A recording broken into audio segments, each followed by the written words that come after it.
You are listening to the Enormocast.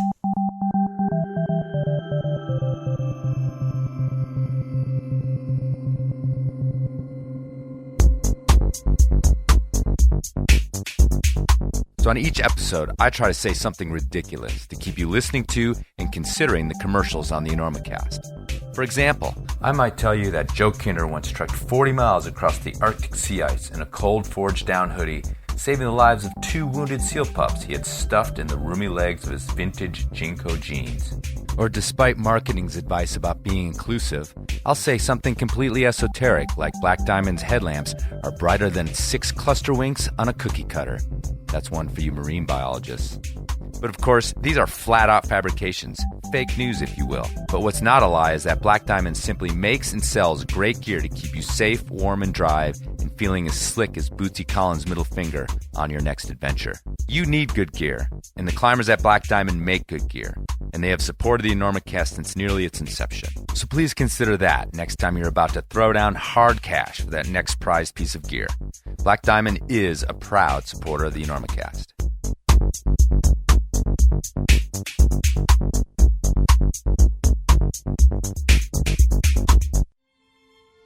La Sportiva presents story time. There once was a little boy named Tommy Caldwell. One day, little Tommy decided he wanted to climb a really big wall, but he couldn't find any shoes to climb the big wall in. So he decided to build his own out of Scotch tape, fluffernutter, and a used pair of hand jammies left behind by a couple of Euros in Camp 4. When those didn't work, Tommy called the adults at Sportiva and asked them for help. Sportiva came up with the TC Pro, named after little Tommy himself. A shoe so good at big wall climbing that little TC grew up to climb the hardest, biggest big walls in the world in his TC Pros. Then he talked his best friend, teeny tiny Alex H, into trying them, and Alex, well, he became a pretty good climber too. So if you want to be like TC or Tiny A, go to Sportiva.com or your favorite mountain shop and check out a pair of TC Pros, and maybe someday you'll grow up too. The end. We gotta get Listen, where you playing in town? You playing here? We're doing the Enormo Dome, whatever it is. It's terrific. Oh, It's yeah, a big house. We place, sold that it out. side of town. That's a Very big nice. place. You sold it out. 20,000 seats. You really should. The hell are you doing? I couldn't sleep. I'm checking the ropes. There was a frayed end on your rope, and I'm cutting it out.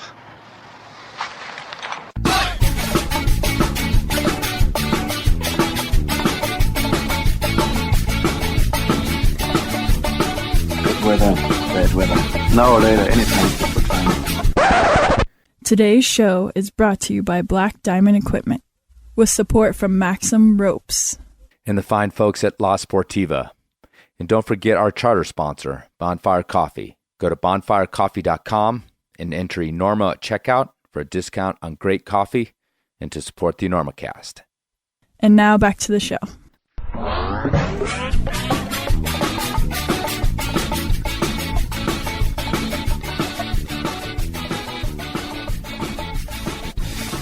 Hello and welcome to the Enormocast. This is your host, Chris Galus. It is about 10:30 here in Colorado, August 24th. And this is episode 135 of the Enormocast, I think. Yep, 135. There, I just stopped, looked at the internet, came back as if time didn't exist. Pretty amazing. On today's show, Arno Ilgner, famous in rock climbing circles for his book Rock Warrior's Way, as well as his training sessions. Awesome, deep conversation with Arno. And one thing I found out is that you do pronounce the G in Ilgner. Just slightly. Just hit it. Never had before, but it's weird. I'd met Arno before. I have mutual friends, but, I'd never heard anyone mention his last name, which can happen in climbing. I'm sure it happens to Chris Shawarma quite often. People forget to press the W. And, of course, Sasha de Guillon just stopped correcting people altogether. There's a deep Enormocast cut for you. But before we get to that conversation with Arno, I just want to mention that the No Man's Land Film Festival is coming up here in Carbondale, Colorado, September 14th to the 17th, that weekend. And Aisha Weinhold, its founder, was on my show not too long ago, on the show that was recorded at 5 Point Film Festival, put out a few episodes ago. So I don't have anything going on with that as the Enormocast. I'm helping out with some sound and some technical stuff, but I do want to give a shout out because Aisha did give me some of her time. So it's a cool festival that's gained traction the last couple of years. It hasn't been around very long. Outdoor films about women. And as she stated on that panel, a lot more are being made by women as well. So cool festival, kind of a unique look at the outdoor industry, and a lot of panels going on with that and other events. So if you want to check it out, it's at nomanslandfilmfestival.com for tickets, for schedules. Come to Carbondale. It's beautiful in September. It's beautiful all the time, actually, but it's particularly nice in September. One of these days, I'm going to see that fat check from the chamber for promoting the hell out of Carbondale. But we always need more climbers here to offset all those silly mountain bikers. My God, those backcountry skiers, do they get on my nerves. Okay, let's talk to Arno. Arno's a deep thinker, gentleman, scholar. He wrote a book called The Rock Warrior's Way that's made its rounds over the years, helped a lot of climbers make kind of the next step past being sort of fearful and shaky on the rock and using their minds as well as their muscles to get up things. I reviewed it years ago for Climbing or Rock and Ice, I can't remember which, and pulled a lot of great stuff out of it that I think about even to this day, almost every time I go climbing. Arno's got a lot to teach us about being attentive, being less fearful, and in a roundabout way, being safer on the rock. So let's check this one out. Conversation with Arno Ilgner. Hey climbers, that rock that you lovingly caress every weekend is just never going to love you back.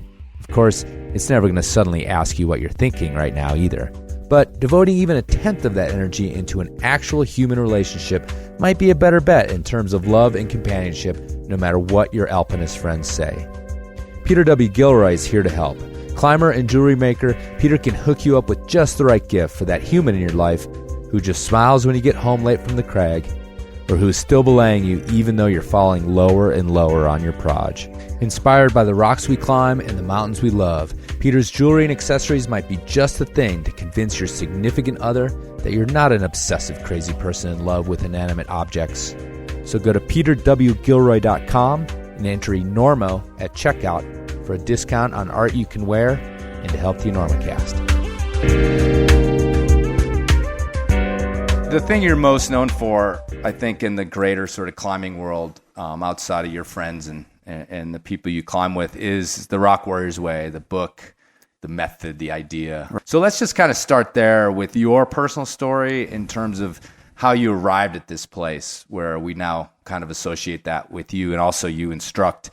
You have this organization around it, and but how did you get there? Where did this enter your purview as a climber, or even just as a person? Maybe it happened before climbing. Well, it didn't happen before climbing. Well, maybe the mental training part certainly happened before climbing, but I wasn't really aware of it. But I'm starting to dig back into the kind of psychology that I had way back before climbing and how that has been a part of my path.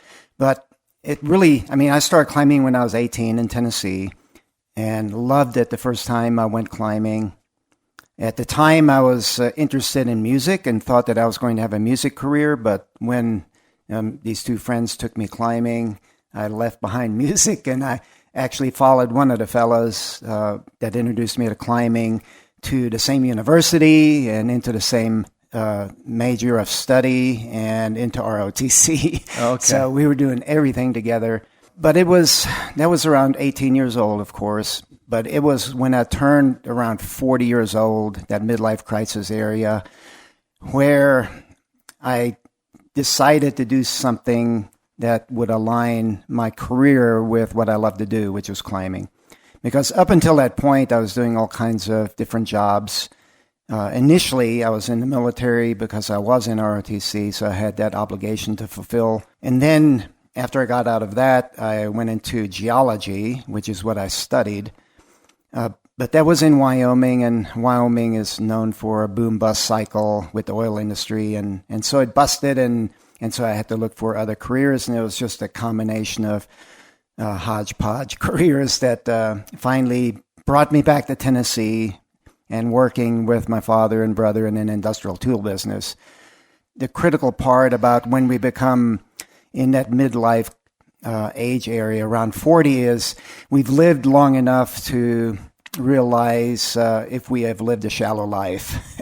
And what I mean by shallow is like we're not really digging deep into gaining meaning from the work that we're doing and then translating that meaning to others. I was climbing quite a bit at that time. This was like mid-'80s, okay? I was climbing a lot in North Carolina, in Tennessee, and I was putting up some climbs that my friends and local climbers thought were like death routes or required a lot of mental focus. And so I got to be known for someone that could deal with fear. And then right at this time when I was feeling this frustration in my work, I was also being approached by some climbers to see if I could help them with their fears. So I started researching about mental training, and I realized that I enjoyed studying about mental training as much as I enjoyed climbing. So I made a decision to start developing a method, and then I slowly worked my way out of the family business, which was really unfortunate. In other words, I could kind of reduce the number of days and hours that I was working there as I was doing more with the mental training and the teaching. So that's... Right, so it wasn't like financial cold turkey, right, to try to get something else started. Exactly. Oh, that's excellent. Okay, well, let me actually circle back to some of the things you talked about just now. You know, in that pre-midlife crisis, quote unquote, as a climber, what kind of climber were you in terms of, you know, I think it was the era. I mean, there really wasn't sport climbing yet, at least in the States. But, you know, what was the things that you pursued or were really interesting to you? And did you travel the world? Did you climb out west? Did you do all the things that climbers do? I did travel quite a bit, and it was all trad climbing at the time. It was right in the mid-'80s when sport climbing was becoming on the scene, and it was right at that time when I moved from Wyoming back to Tennessee. So I was doing sport climbing, trad climbing, not so much bouldering, but what I really enjoyed was multi-pitch climbing. That's what brought me always over to North Carolina. Okay. Locally, that's where you had to go for multi-pitch climbing. Sure. And so, you know, this draw that you found yourself in, I guess, at some point towards what, you know, these scary routes and putting up new routes that require all of that. Is there anything, you know, as you circled back and started examining yourself in terms of this mental training that you were looking at, what were the aspects of your personality or maybe your life at the time that was drawing you to that kind of climbing? Because it does, even then, it's always set people apart a little bit in the climbing world, whether or not you can tackle, especially as first ascents, these difficult routes. What you're asking is... will make me requires me to go back to 18, my late teen years, you know, and like I was saying before, it's like my psychology as I was a teenager and going into adulthood. I need to point out some things there. It's like I have a twin brother, and when we were growing up, we had difficulty finding ourselves, like our own identity. And so we kind of developed this inferiority complex, you know, that we didn't feel like we were equal and worthwhile to our peers.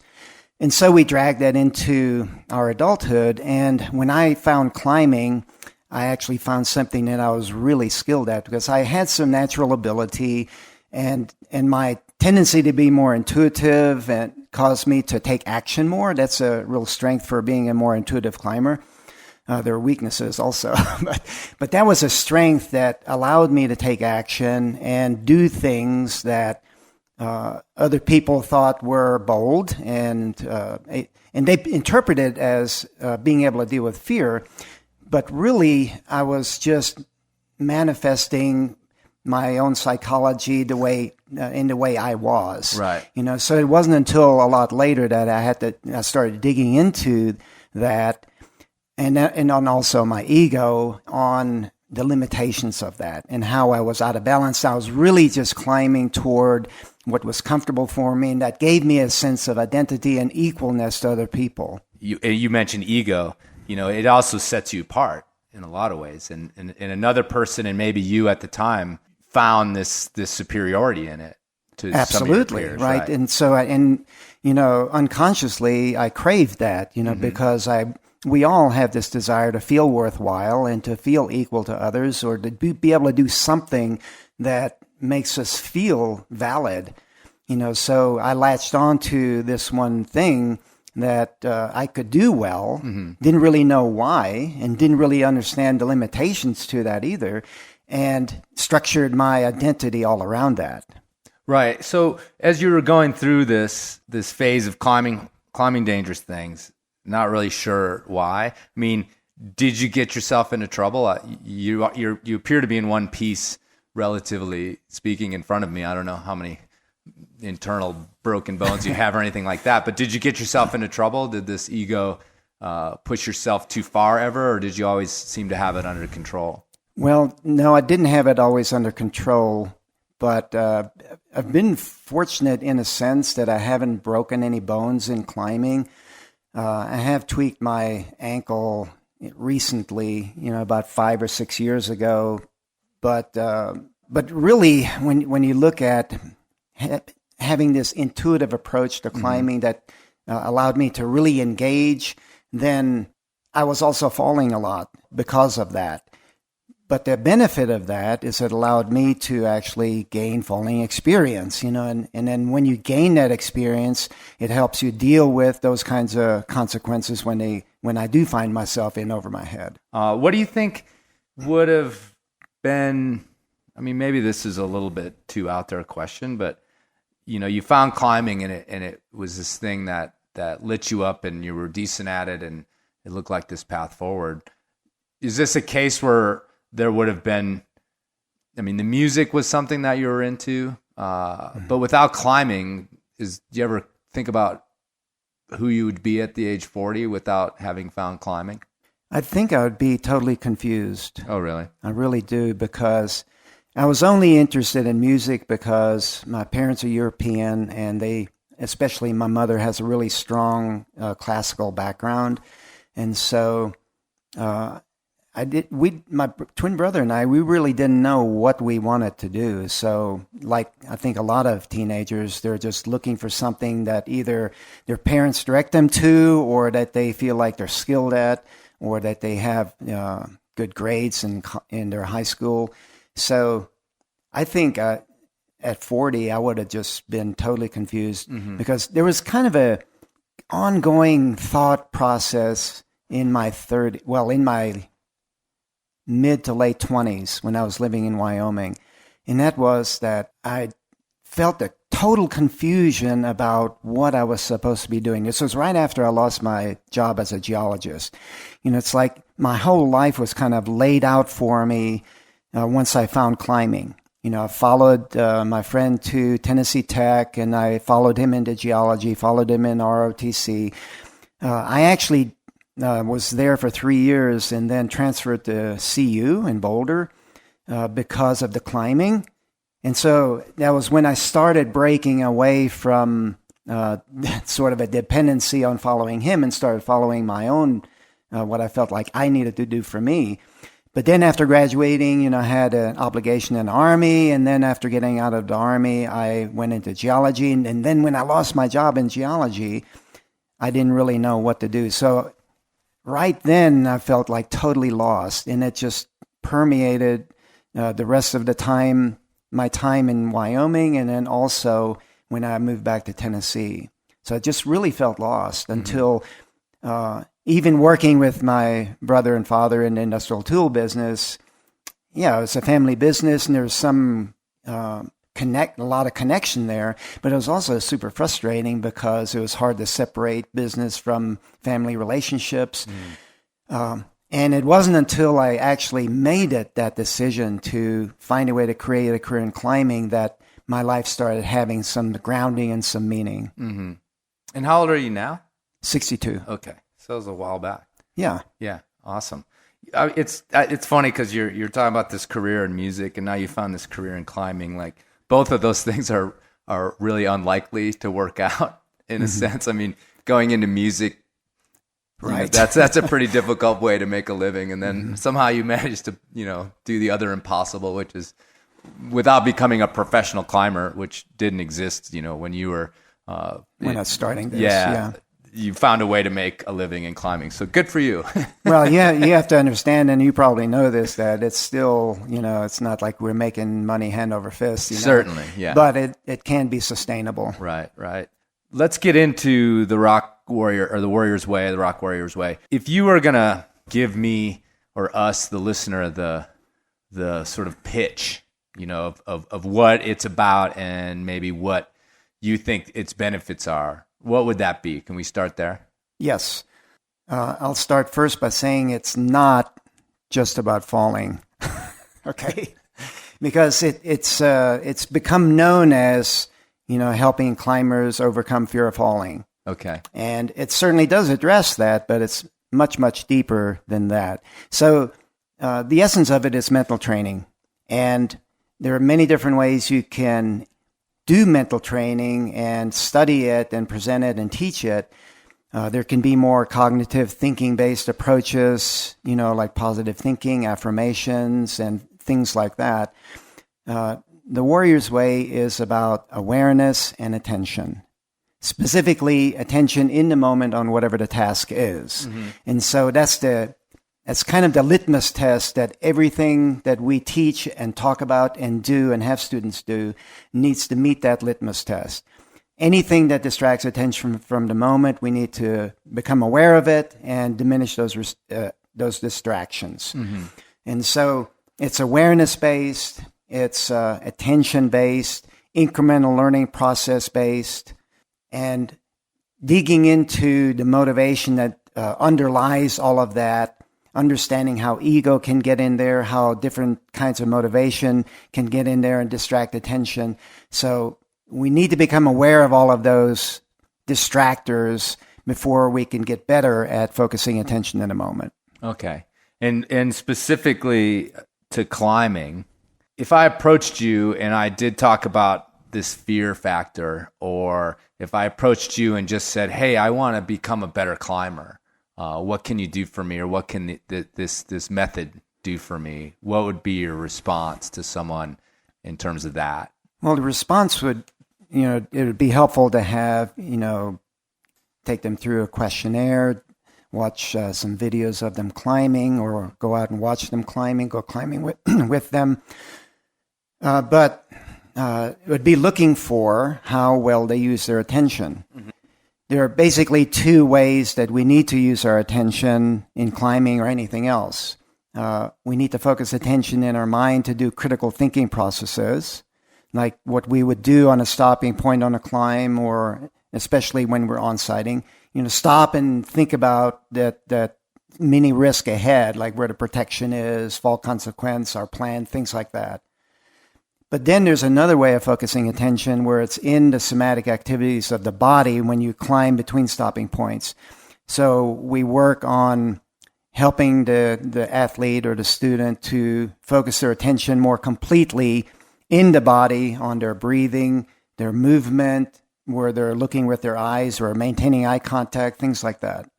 You mentioned earlier, kind of in passing, that you found yourself to be a very intuitive climber. Yes. And then you said, yeah, there's pluses and there's minuses or drawbacks to that. Could you elaborate on what it means in your mind to be an intuitive climber and how that can be good and bad? Yes. So I see that there are two basic tendencies that we have, intuitive or analytical. Okay. Intuitive is more feeling-based, and more body-based, where analytical is more thinking-based and mind-based. So the strengths for the intuitive climber is taking action, engaging the body and taking that action, like I was doing on those, scary routes that I was putting up. The analytical climber goes through critical thinking process that's necessary make sure you're taking an appropriate risk. So that's the strength there. So as an intuitive climber, I was lacking doing the critical thinking and getting myself into trouble. Whereas an analytical climber would have the opposite tendency, kind of stall out at rest stances, get lost in overthinking and not taking action. So your sort of approach then is a balance of those balance, two, yes. right? Because when you were just talking, I think, even in my climbing, there's been this arc, and the youthful climber was the intuitive climber that probably got into trouble at times. And now I'm finding myself almost like I've arced over into this super analytic climber that talks myself out of things way more often than I once did. And do you find that to be a normal arc in someone, who the two of us actually have been climbing? You've been climbing longer, but I started at 18 as well. And does that seem like a normal arc? I've always felt like it kind of is, in a sense, that you become a little more afraid as you get older. Or I always said you're afraid, but now I realize that in a lot of ways, you're just more analytical. Maybe you understand consequences better. I don't know. You mean when you get older, you just get more analytical? I think that we're sort of born with a certain tendency, and I don't think that changes. I think what you're describing is just as you get older, you just realize your mortality more.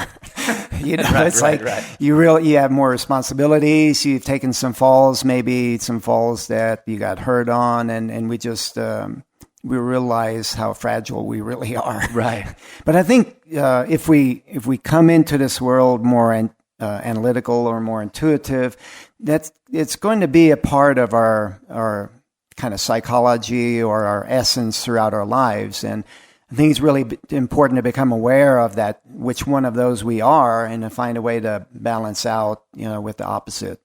And with this training, again, as someone who maybe would approach you for some training, is there a point where you make it implicit how this expands into your everyday life? Or is that something that you kind of feel like just happens in terms of once you get done with teaching someone how it applies to climbing, it's going to kind of filter out? Because it sounds to me, and I know that there's some of these philosophies have been around for a long time in terms of just dealing with anything. Yeah. And, I was working on my car all morning, thinking about doing this interview and thinking about working on my car and, realizing that the times when I'd rip my knuckles open, I'd lost focus. I'd lost attention. And so I was like, this whole morning, I just was thinking about what am I going to ask Arno and how does it apply right now? It applies almost the same, other than the fact that, the threat of me getting killed while working on my car is pretty minimal, although it's there. Right. If I don't pay attention to the way the jack stand's leaning or whatnot. But so it seems like a bigger philosophy that you've distilled a bit to climbing, but maybe your intention is people walk away with a set of skills for life.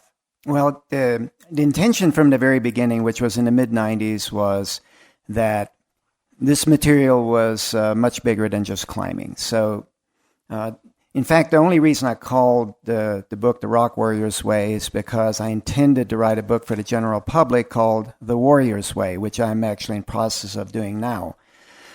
And so I've gotten emails from people that have read Rock Warrior's Way, and they tell me many times that it helps their climbing, but it helps them really in their larger context of their lives. So I get feedback from people reading the book. In the clinics, we don't really bridge it that much to regular life, but we do a little bit. Like one of the things that seems to come up is focusing our attention on what we can't control as opposed to what we can control.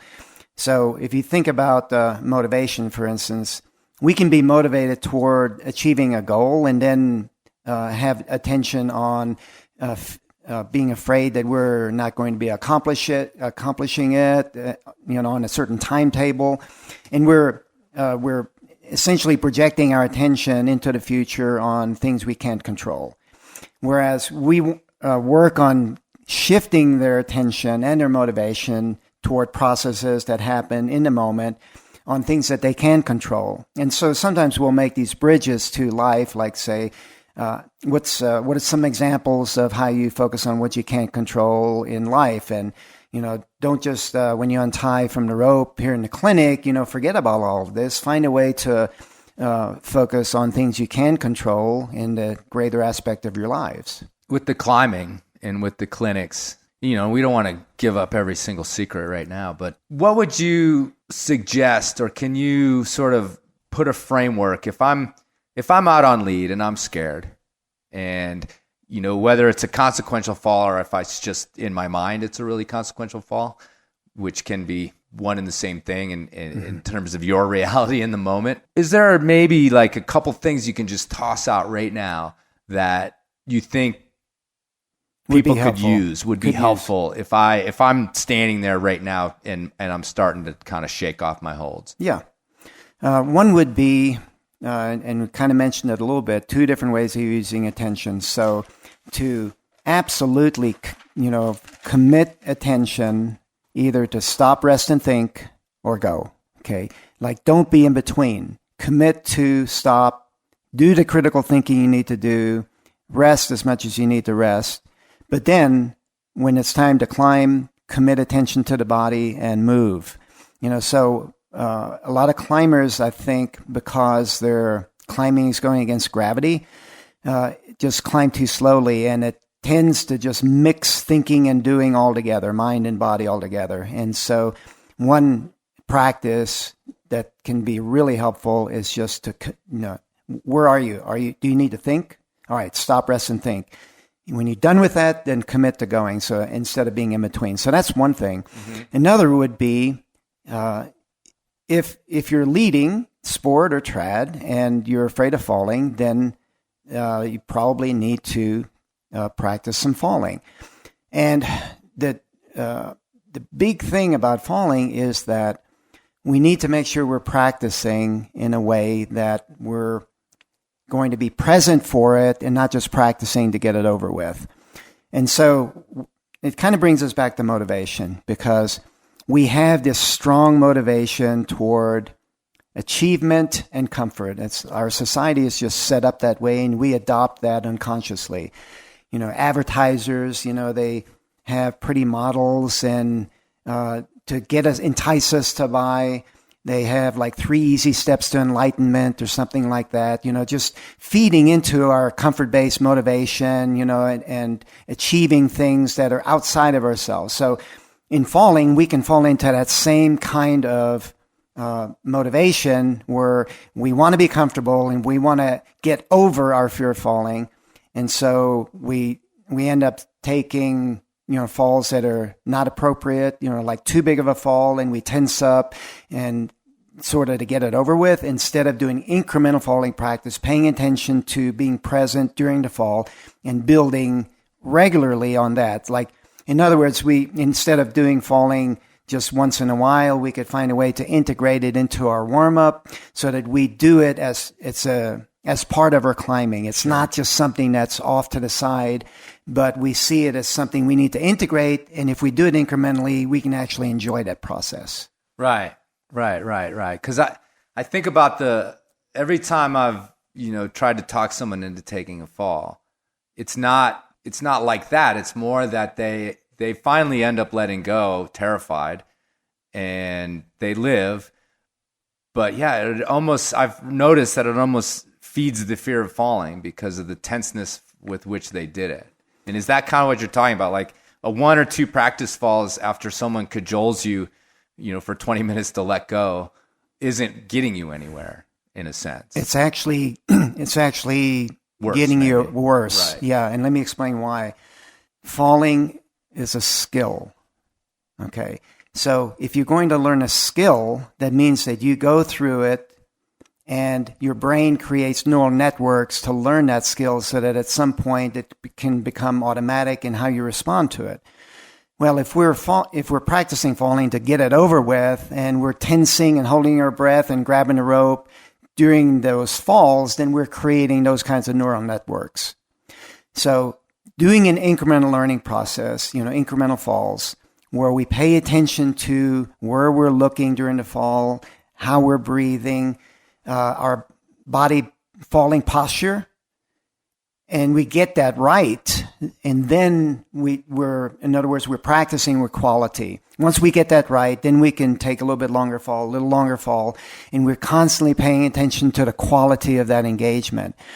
And what happens then is that the students start perceiving that the falls actually last longer than they did before. And that's not just because the falls are longer, it's because attention can expand or contract based on how stressed or comfortable we are to the particular situation we're in.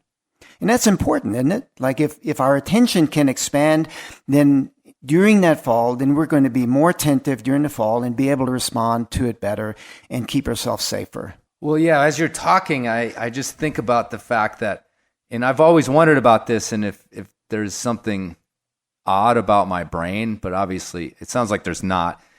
Because, when I finally fall off something, if I'm scared, which I can fall sometimes and not be scared, but as an old school track climber, I still am mostly scared when I fall.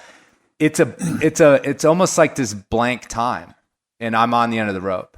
Right. And I've always hoped that I reacted properly, but it was almost never is it a conscious reaction, because I'm gone for that split second.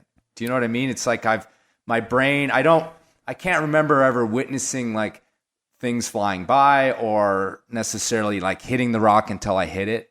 Right. If I bounce off or just a soft fall or whatever, but it's like this blank time. That's the typical response. Right. It's like attention freezes. It's like fear is survival fear is like fight, flight, or freeze. Mm-hmm. Okay. And when we're falling, generally, if we're falling and we don't have a lot of falling experience, then we're engaging a situation that's outside of our comfort zone. And so then our attention is going to go toward one of those ways of responding. Well, you can't fight or flee when you're falling because you're engaged already in that activity. So we freeze, and so attention just freezes until it's over. And that's really when we can injure ourselves, not only because we're not present for it, but also because we're not positioning our body for the impact into the rock. Our belayers is probably not experienced in giving a cushioned catch, so we get a hard catch into the wall. And so it just exponentially increases the chance of injury. Mm-hmm. So you're saying that I could probably train myself out of this state at this point? Yeah, or I could. Yeah, or you could train me. That's what I meant.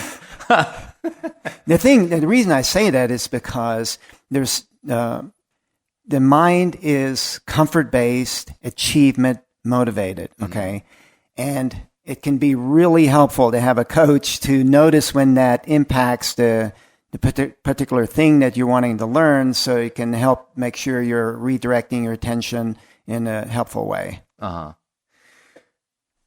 So you mentioned when we started this, or when we started talking about the Warrior's Way, is that it's not just about falling, and yet we just spent 10 minutes talking about that. So the getting comfortable with the idea of falling, does that then help you stay on the rock in a sense? Well, think about it. Okay.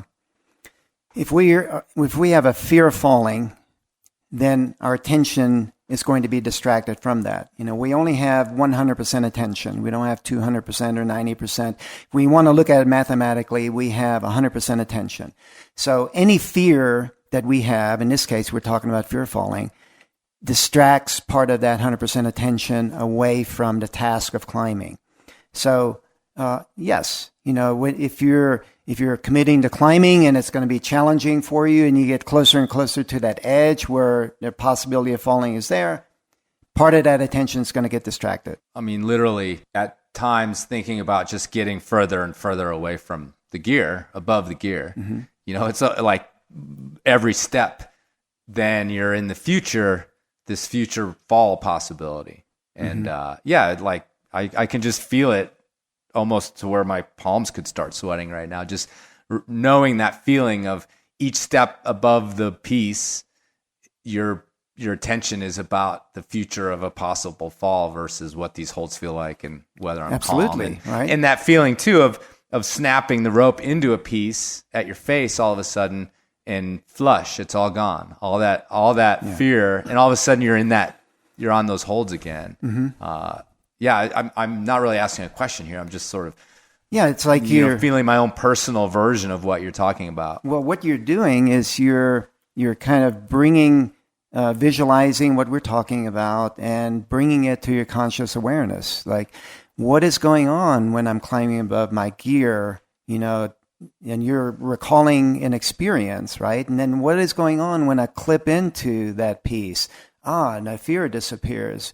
So and the holds got bigger. And I'm not the holds got sweating, and I'm bigger. not as pumped, and Absolutely. Instantly, it's crazy. Yeah, and that's why one of the foundations of this material is developing awareness. We need to understand, become aware of what is going on in our body mind when we're in these kinds of situations. You still are instructing these classes. Plus, you have trained instructors all over the country that are working with this program.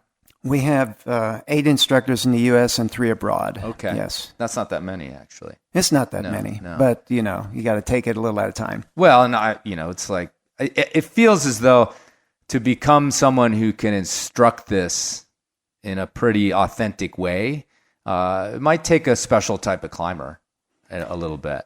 Well, there's a lot that goes into it, and a lot of training also. So it's a bit of an involved process, yes. So back to your personal journey with this, if you want to call it that. You became an instructor about 20 years ago with this method after researching it and refining it.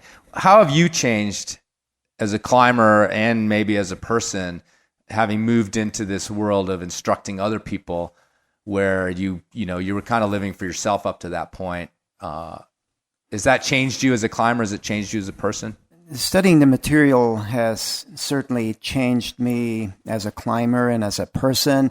And then that's also been additional changes as I train trainers, because you get other people in there that have their own perspectives on how to teach and their own personalities. And so it's helpful for me to be able to see the limitations of my own view and perspective and learn from them. But how the material has changed me, first of all, it's changed me climbing-wise. In the mid-90s, I climbed my hardest, okay? And then I was focusing more on developing this material. But then in 2012, I climbed the same difficulty that I did in the mid-90s. So it was, in the sense of climbing, it was a validation to me that the material was helping me be able to climb hard again, okay? But more importantly was just what it did for me as a person, and that is realizing that my ego and how my identity was all tied to this putting up these scary routes. I was able to start seeing that as I was just staying in my comfort zone. I wasn't really looking at my ego as a way in the limitations of that, and then challenging it and finding a way to move beyond it. And again, this material is awareness-based, right? So when I first started researching and teaching, you develop a lot of intellectual knowledge, But it wasn't until I said, Arno, you need to live this material, not just, talk about it and teach it. So I started really looking into my life and how I was using my attention, how my ego would present itself in limiting ways, what my motivation was. And so that was when I really started becoming more self-aware of how these limitations were manifesting themselves in my climbing and in my life, and starting to be able to take some actions, to move beyond that. Mm-hmm.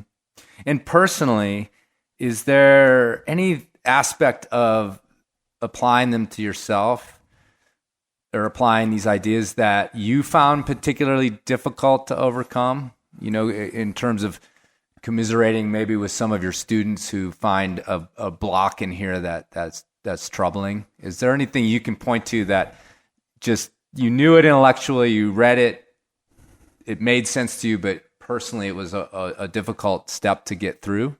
Yeah, tons. And one would be, let's say, frustration. Okay. Frustration, and I know that your listeners might have totally different perspectives about frustration, but I'm going to put mine out there. Frustration is wanting something for nothing. When we get frustrated, when we're not progressing as quickly as the mind thinks it should, or when we don't achieve the goal as quickly as we should. But if you think about this in the context of a rock climb, the rock doesn't care, if you climb it or not, right? It's inanimate. So we are the part of the situation that needs to develop our skills, to learn, to rise to the level of the challenge of the climb, right? So when we get frustrated, essentially, we don't want to do that work. We don't want to look at what is shutting us down and be curious about that and focus on learning. So when I started really looking at my own frustration in my life and in my climbing, I really didn't have frustration in climbing. I had other things that manifested themselves, and we can get into that in a moment. But in my life, frustration would present itself in all kinds of ways, either, interacting with someone else or something as simple as, your computer not booting up properly. Like you might say, well, what the hell is going on here? Well, something's going on. Why don't you be curious and figure it out, Arno? So being able to catch all of these little times when I got frustrated and say, stop, focus on solving the problem. Something is going on here. What is it? It's been extremely helpful for me to, first of all, be at more peace in my life but it also helps me focus on problem solving more. And actually you get to the point where you can kind of flow with the situation more organically. And this is the kind of material that I'm working on right now called Developing a Free Mind. And it has everything to do with accepting situations as they are so that our attention can flow as the situation changes. And so that's, again, it brings us back to that core point of this material, attention in a moment on a task. And attention needs to flow as the situation changes, and it's not going to if we don't accept situations as they are. And it has nothing to do with, if you just accept situations as they are, it means that you're okay with them not being the way you like them. It's got nothing to do with that. Right. You accept them as they are so that you can see them clearly and take action. Decisive action. So I'm going to push you on you just made a comment about frustrations in your climbing. Was that? I said that I really don't get frustrated in my climbing. I probably did some years and years ago, but I don't get frustrated in climbing anymore at all. Okay. But I do rush. Okay.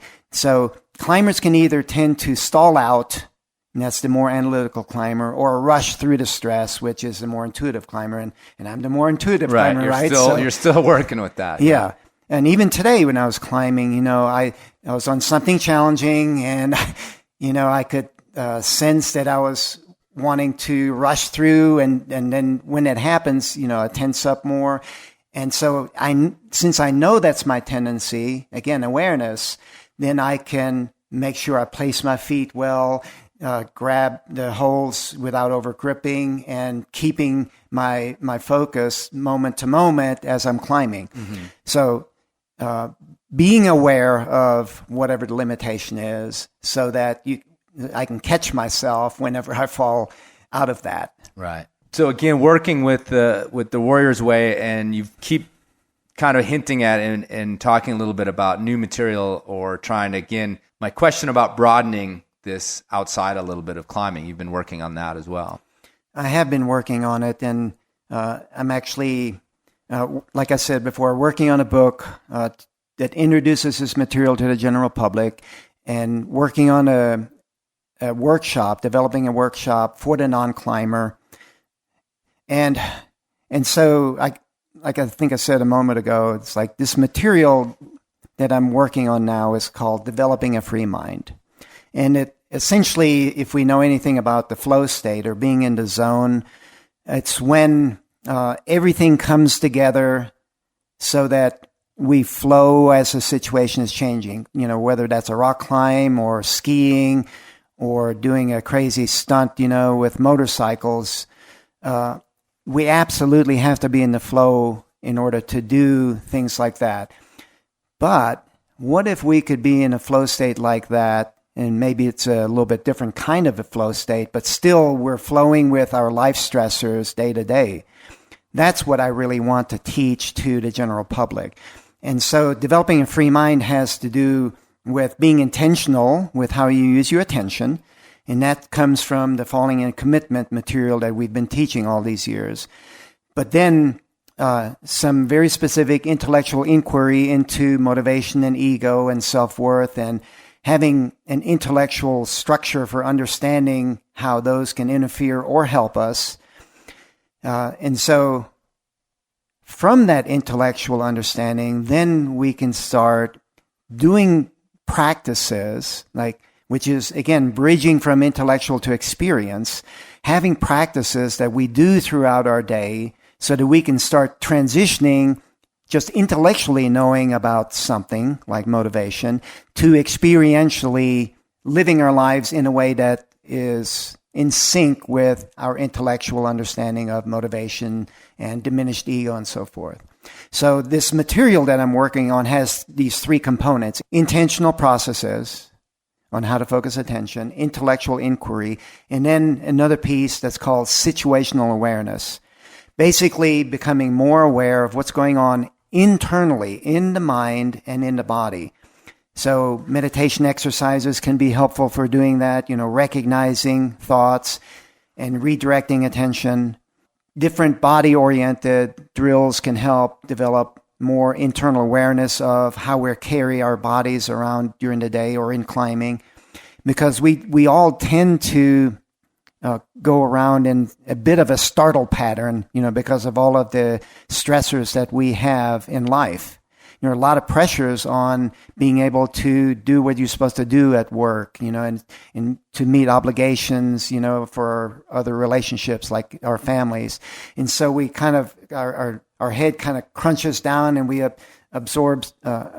adopt sort of a concave posture. Our breath gets shallow. And so we can do some body-oriented practices that can give us some awareness about how we're carrying our bodies, and then we pay attention to that throughout the day, so that we don't walk around with that kind of startle pattern. Right. So instead of having our time set aside, whether we go to yoga or we go climbing maybe, and that's the time that we're relaxed and we're you know, thinking about our bodies. And I think most people have those times and they think of them as separate.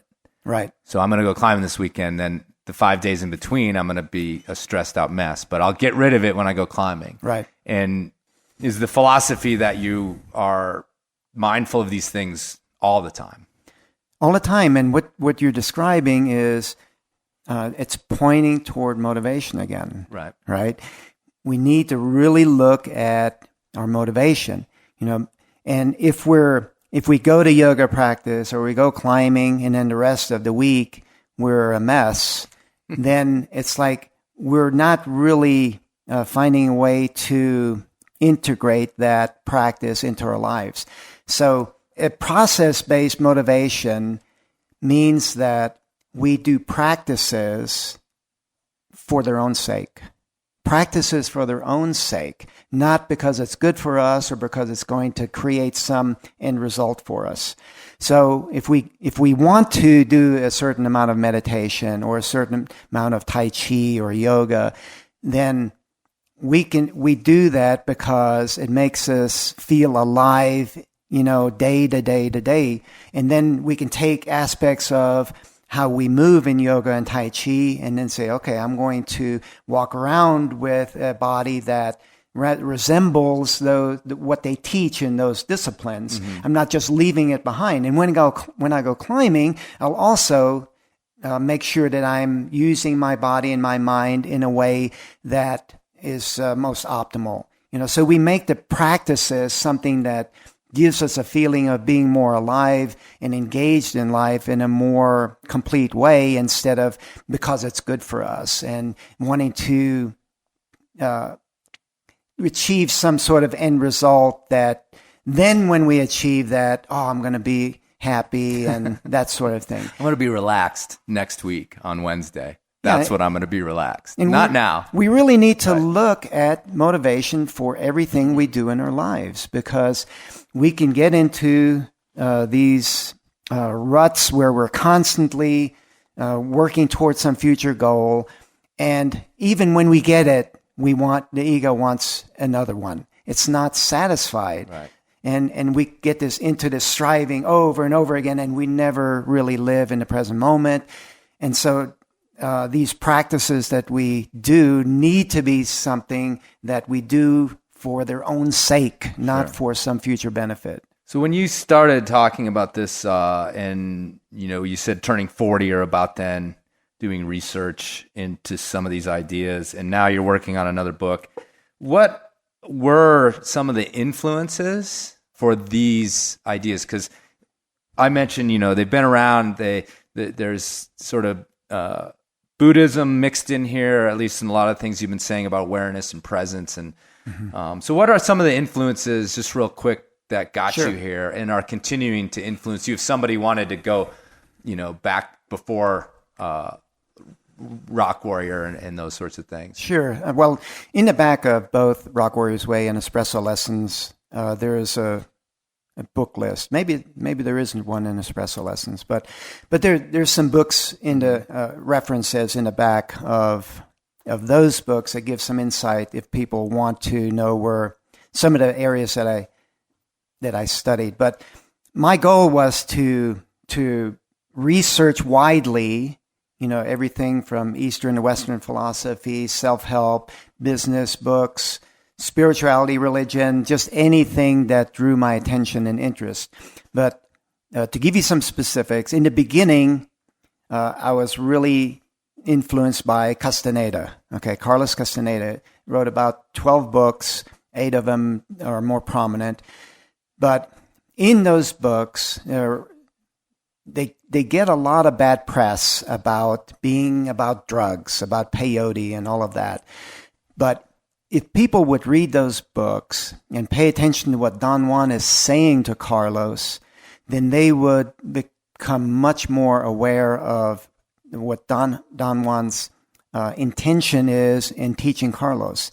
And that is about awareness and attention and intention. And the thing that Don Juan knew as a teacher is that you have to and sometimes trick the student into learning about what you want them to learn.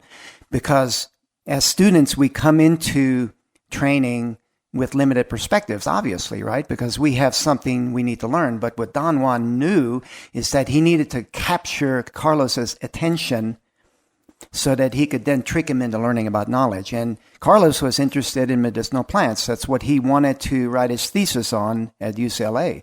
So Don Juan knew that, and then through teaching him about medicinal plants, he tricked him into learning about attention and awareness. So that was a big influence in the beginning. Then others like Dan Millman, Wayne Dyer, Deepak Chopra, and recently, maybe I can refer some more recent ones, I was really intrigued about particularly 17th century samurai in Japan, Yagu Munenori or Miyamoto Masashi, and the kind of Zen Buddhism influences that they brought into what they taught in swordsmanship. So that was really interesting and insightful. And then more recently, some trauma books, on what kind of trauma events can influence how we distract our attention and kind of behaviors that we drag from childhood into adulthood and how limiting those can be. And also, if you have trauma as an adult, like veterans coming back with PTSD and things like that, I was really interested in what kind of impact, trauma has on us, and particularly looking back for myself into my childhood and what kind of trauma events could I have been exposed to that created this inferiority complex, that my brother and I seem to adopt and carry into our adulthood. Mm-hmm. So really research widely, and I still read every day, to continually learn more about all of this material. Do you think you could have or would have arrived at the developing a free mind without the climbing? No, because climbing was a medium that I understood and enjoyed, and it's very in your face kind of an activity. You go against gravity. All the effort that you put into it comes back. It will tell you if you're making decisions poorly. It will reveal your motivation. It will show your weaknesses. It'll show your strengths.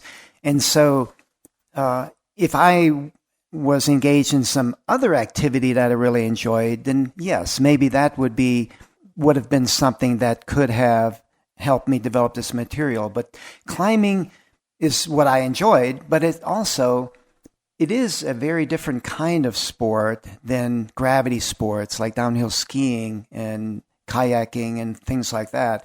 So there's something really unique, I think, about climbing that helps understand this material.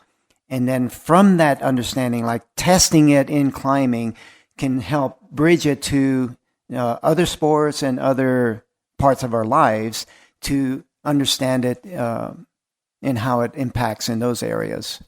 Yeah, it feels like it's like a very good laboratory in a sense. It is. Because it's a very immediate feedback, intense experience, and it can have consequences. I mean, we mostly go climbing and have no problems, but it can have consequences. So it just occurred to me while you were talking just how, it becomes like a very intense laboratory to try out some of these ideas. Mm-hmm. And, the things we deal with in everyday life are just so much more vague in their feedback to us. Yes. Than when we're climbing. You fall off. You're done. Like you're hanging on the rope. And other places just maybe is not so immediate or not, just a vague feedback of maybe I succeeded here or I don't really know. But it feels really good to get that immediate feedback with climbing. Yeah, if we pay attention. Sure. Right? So that we can become aware.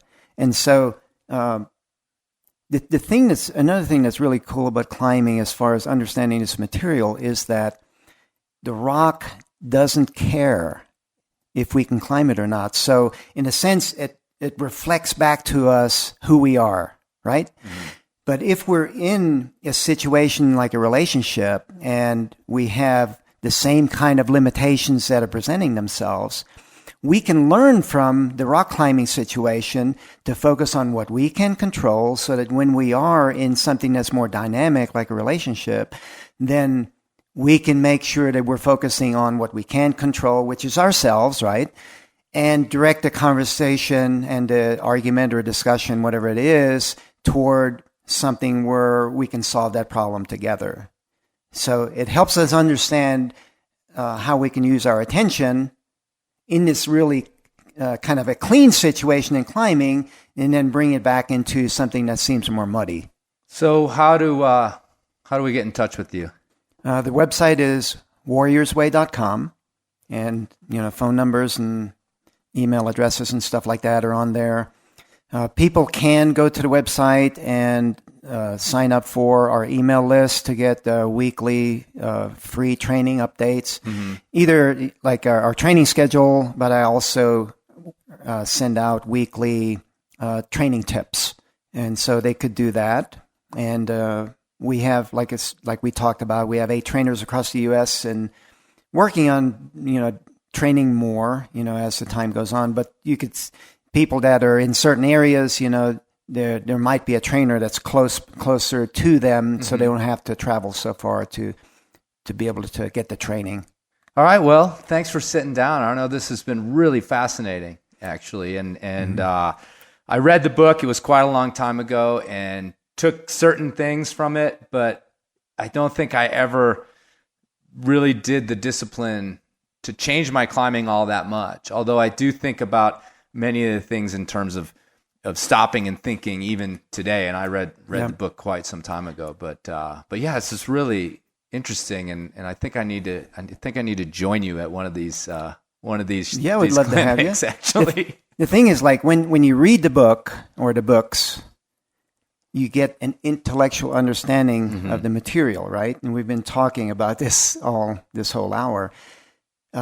Taking training, students many times say, I learned something different than I thought I would. They might have read the book and they have a certain understanding of what motivation might be or focusing their attention. But when they actually go through the training with a qualified instructor, then they experience what it's like to apply the material. So one thing that we constantly say in the training is we know something when we experience it, not before. All right. Well, thanks for sitting down, Arno. And I'm so glad that you've been successful with this and brought it to climbing, because I think it's something that most climbers know is out there. It's on the tip of our tongues all the time. So I appreciate that. Thanks for having me.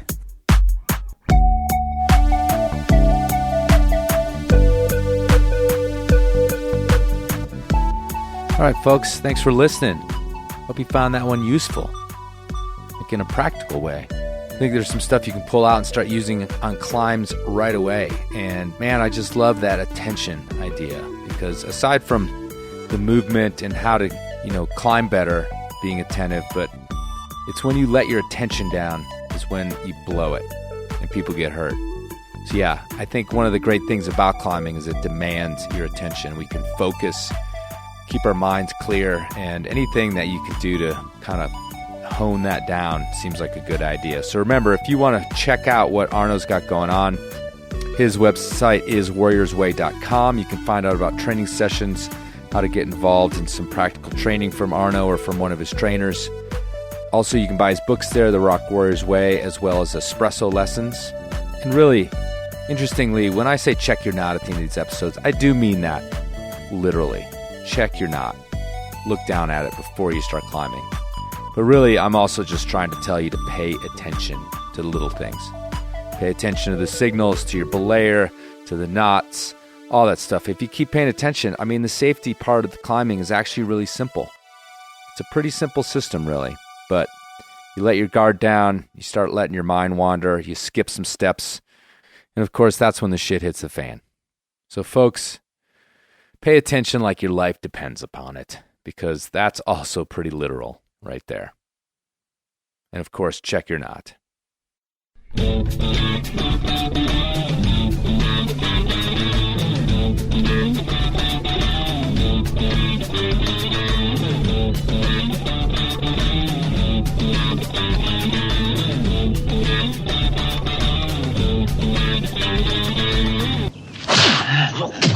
That's it. How did it feel to you? Let me think. Don't think. Feel. It is like a finger pointing away to the moon. Don't concentrate on the finger or you will miss all that heavenly glory.